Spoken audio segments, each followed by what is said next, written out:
See Verma center of mass, moment of inertia and collision का numerical 7. Calculate the velocity of center of mass of the system of particles. यहाँ पे particles दे 1 2 3 4 5 और 5 particle का जो system बनेगी उस system से जो सेंटर ऑफ मास बनेगा उस सेंटर ऑफ मास की वेलोसिटी हमें फाइंड करनी है। तो इसके पहले जो सेंटर ऑफ मास आता था किसी सिस्टम का, उसका हम कोऑर्डिनेट बताते थे, पोजीशन वेक्टर बताते थे are in terms of X and Y coordinate. तो यहाँ पे सेंटर ऑफ मास की वेलोसिटी बतानी है। और अगर हम पार्टिकल को देखेंगे तो किसी एक पर्टिकुलर डायरेक्शन में वो मूव नहीं हो रहा है, तो यहाँ पे इस डायरेक्शन में ये ऊपर वर्टिकल है, एक दूसरी 37 एंगल बना रहा है हॉरिजॉन्टल को, ये हॉरिजॉन्टल डायरेक्शन में और ये हॉरिजॉन्टल को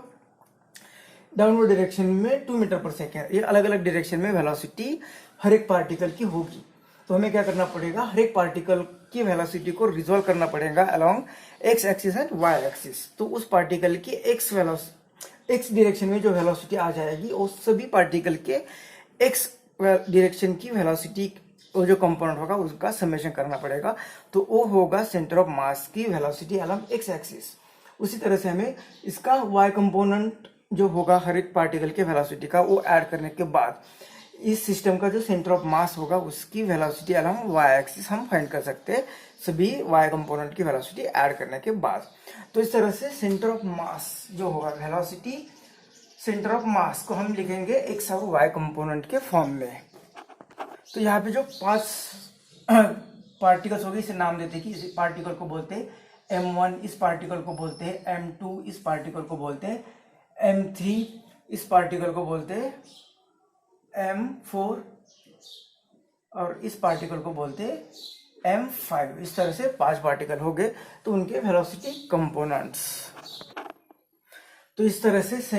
इस सिस्टम की सेंटर ऑफ मास का एक्स कोऑर्डिनेट, वेलोसिटी का x coordinate Vx of centre of मास क्या आएगा, M1 मतलब ए पार्टिकल और इस पार्टिकल का V1x कैसे, तो ये जो वेलोसिटी इसके हम कंपोनेंट अगर निकाल देंगे तो ए होगा अलोंग वाई एक्सिस V1y और ये होगा इसका, ये होगा V1x। अभी V1x कितना आ जाएगा, ये V1x ये जो वेलोसिटी है उसका इसकी एडजेसेंट साइड मतलब cos 37 मतलब 1.5 cos 37 आ जाएगा। इस तो ये 1.5 और cos 37 कितना होता है 4/5, तो ये कितना आ जाएगा 5, ये 0.3 और ये 1.2 मीटर पर सेकेंड मतलब ये आएगा 1.2 मीटर पर सेकेंड। इसी तरह से हर पार्टिकल का हमें कैलकुलेशन करना पड़ेगा। इसका एक्स कंपोनेंट यहाँ पे डायरेक्टली वाई डायरेक्शन में जा रहे हैं, इसका एक्स कंपोनेंट नहीं होगा मतलब ये जो V2x होगा ये V2x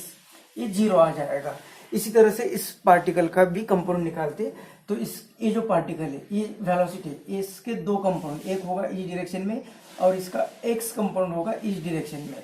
तो ये कितना आ जाएगा, तो इसका इस डायरेक्शन में मतलब ये जो वेलोसिटी होगी V3x कंपोनेंट, ये जो वेलोसिटी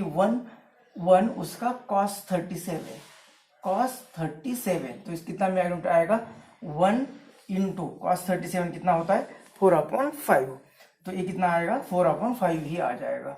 4/5 मीटर पर सेकेंड। उसी तरह से इसका डायरेक्टली एक्स एक्सिस है, पॉजिटिव एक्स एक्सिस ही है और ये कितना आ जाएगा इसका 2 कंपोनेंट, एक इस डायरेक्शन में एक इस डायरेक्शन में, तो ये कितना है यहाँ पे 2 का मतलब ये V5x कितना आ जाएगा 2 cos 37, तो 2 cos 37 कितना आता है cos 37 आता है 4/5 मतलब ये आएगा 8/5। तो इस तरह से इसके अभी वैल्यूज पुट करेंगे तो एक्स कोऑर्डिनेट मिल जाएगा। तो यहाँ पे वैल्यूज पुट करते हैं तो M1 कितना है 1 kg और ये V1x कितना आया था 1.2 और कहाँ पे आ गया नेगेटिव एक्स एक्सिस, ये नेगेटिव एक्स एक्सिस तो इसे लेंगे माइनस और ये 1.2 मीटर पर सेकेंड प्लस M2 कितना है यहाँ पे 1.2 और इसका एक्स कंपाउंड है ये नहीं तो ये 0 आ गया प्लस M3 कहाँ पे ए कितना है 1.5 kg और इसका एक्स कंपोनेंट कितना है वेलोसिटी का, तो ये हमने फाइंड किया था 4/5 और नेगेटिव डायरेक्शन में तो ये आएगा -4/5 प्लस M4 यहाँ पे कितना है वो 0.5 kg तो ये 0.5 और ये पॉजिटिव एक्सिस पर है तो वो पॉजिटिव आ जाएगा और 3 मीटर पर सेकेंड 3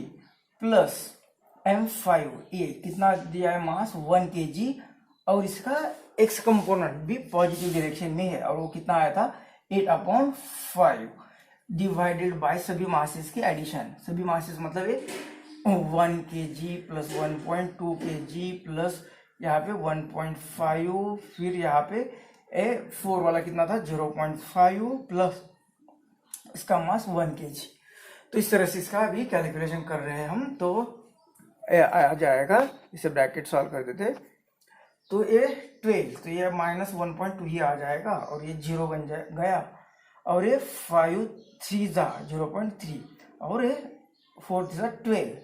एक डेसिमल तो ये -1.2 ये प्लस 1.5 और ये 8/5 ही डिवाइडेड बाय ये 1.5 पर 0 पे आएगा 2 3 4 5.2 और ये कितना आ जाएगा 5 1 जा 5 3 5 6 जा 30। तो इनकी एडिशन करते हैं तो ये आएगी ये 1.5 प्लस 1.6 आएगा 3.1 और उसमें से ये माइनस करना है हमें 1.2 1.2 2.4 तो ये आएगा 0.7 मतलब ये 0.7 डिवाइडेड बाय ये 5.7 तो इनको दोनों का डेसिमल निकालते हैं तो ये आएगा 7/57 और ये x के डायरेक्शन है इसलिए वो दिखाने के लिए आई कैप। तो ये आएगा सेंटर ऑफ मास का वेलोसिटी अलोंग x एक्सिस। उसी तरह से हमें y कंपोनेंट भी फाइंड करना है। अब y कंपोनेंट फाइंड करना है सेंटर ऑफ मास का vy। तो ये m1 vy ये 1 आ जाएगा, यहाँ पे 1 y आ जाएगा, यहाँ पे y यहाँ पे y और ये y अभी सभी मासेस की एडिशन। तो हर एक वेलोसिटी का हमें y कंपोनेंट फाइंड करना है। तो जैसे कि यहाँ पे m1 इसका y कंपोनेंट ये कितना आ जाएगा तो ये जो वेलोसिटी 1y फाइंड करना है यहाँ पे तो इसका जो वेलोसिटी कंपोनेंट है 1.5 इसका आ जाएगा sin 37 और sin 37 कितना आएगा 1.5 और sin 37 होता है 3/5 तो ये 0.3 मतलब ये आया 0.9 ये आएगा 0.9 मीटर पर सेकेंड स्क्वायर। उसी तरह से यहाँ पे y कंपोनेंट तो यही है y कंपोनेंट और v2y और ये v3y ये कितना आ जाएगा ये इसका v3y आ जाएगा इसकी वेलोसिटी 1 और इनटू ये कंपोनेंट आ जाएगा इस डायरेक्शन में sin 37 v3y कितना आ जाएगा जो वेलोसिटी है उसका sin 37 तो sin 37 तो अभी फाइंड किया था वो तो आता है 4/3/5 इंटू 1 तो ये आएगा 3/5 ही। ये कितना आएगा इसका y कंपोनेंट तो यहाँ पे m a आएगा 0 और इसका y component a m a 5y कितना आ जाएगा तो ये भी साइन मतलब ये वेलोसिटी 2 और ये sin 37 कितना आता है 3/5। तो इस तरह से वैल्यू पुट करेंगे तो m1 की वैल्यू यहाँ पे 1 और इसका y कंपोनेंट a और ये नेगेटिव y डायरेक्शन में तो इसका ले लेंगे माइनस और ये आएगा 0.9 प्लस m2 यहाँ पे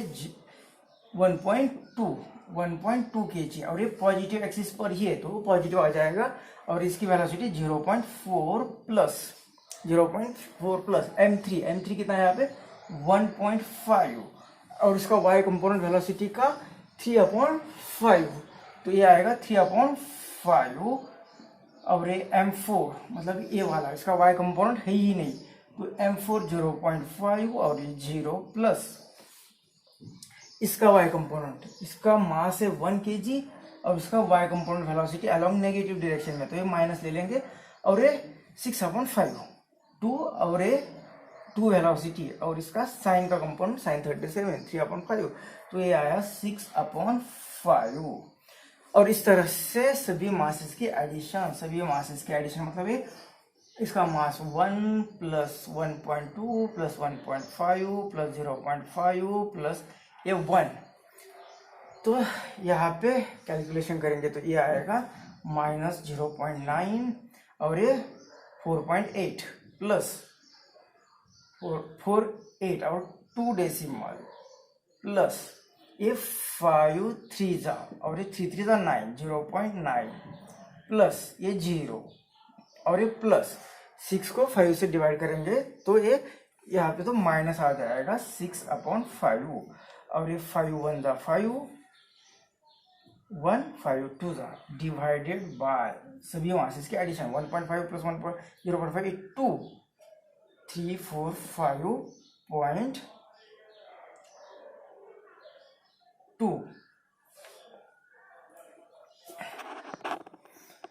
तो यहाँ पे प्लस 0.9 और माइनस 0.9 चले गए और यहाँ पे रहा ये माइनस वाला 1.2 और इस ए प्लस वाला 0.48 उनकी सब्ट्रैक्शन की तो ये आ रहा है 0.72 लेकिन ये माइनस साइन आ जाएगा तो ये V Y centre of mass का आ जाएगा ऊपर माइनस 0.72 डिवाइडेड बाय ए 5.2 और ये y एक्सिस है इसलिए j कंपोनेंट लिख देते हैं यहाँ पे। तो इस तरह से ये आ गया velocity of centre of mass along y direction. तो velocity of centre of mass of this system क्या आएगी, ये सेंटर ऑफ मास का वेलोसिटी का x component plus velocity centre of मास के वेलोसिटी का y कंपोनेंट। तो अभी हमने जो कैलकुलेशन किया यहाँ पे आया था 0.7/5.2 तो उसके डेसिमल एडजस्ट करके a लिख दिया और यहाँ पे आया था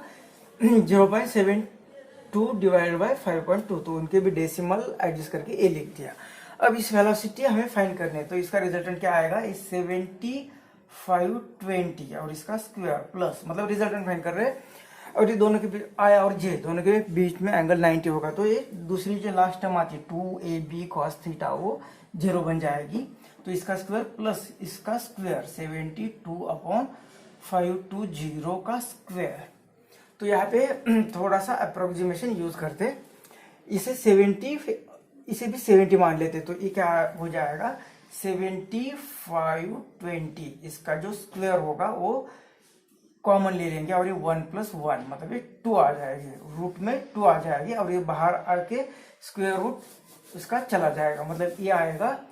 70/520 और यहाँ पे रहेगा √2 यहाँ पे रहेगा √2।